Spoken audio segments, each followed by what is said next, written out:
and we've looked at many insurance policies in order to allow us to take the decisions that we've taken. Most, if not all, the insurance policies that we've reviewed will exclude pre-existing medical conditions. That's the first point.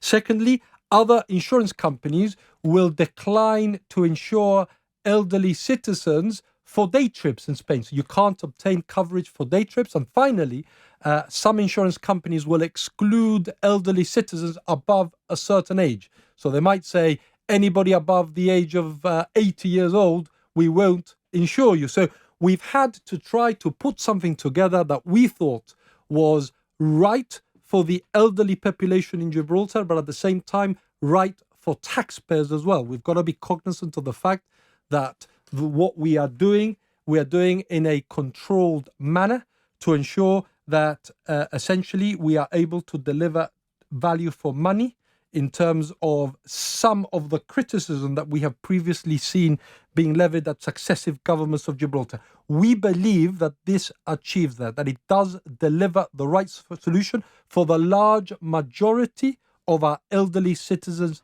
in Gibraltar. I would also like to say, Jonathan, if I can, that this is a pilot scheme that we intend to see how the claims experience develops over a period of 6 months.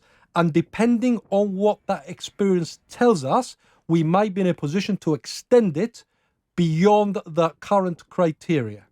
Let's be clear. The wealthier you are in Gibraltar, the more likely you are that you will have some sort of insurance cover to cover this, or you might have the means to be able to pay for the cost of urgent medical treatment. So we don't expect wealthy people to apply for this. In fact, we will exercise our overrider to ensure that they don't.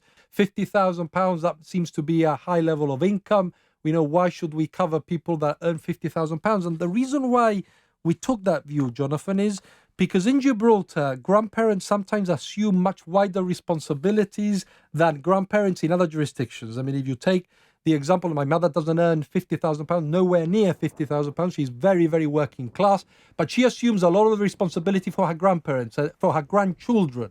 My grandparents brought me up. They brought my brother up as well. They used to spend money on us, school uniforms, private lessons, books. There are post-Brexit realities. In other words, being part of the EU gave us a lot of benefits in Gibraltar, not just in relation to the E111, but in relation to many things: freedom of services, freedom of movement, our ability to be able to tap into EU funding.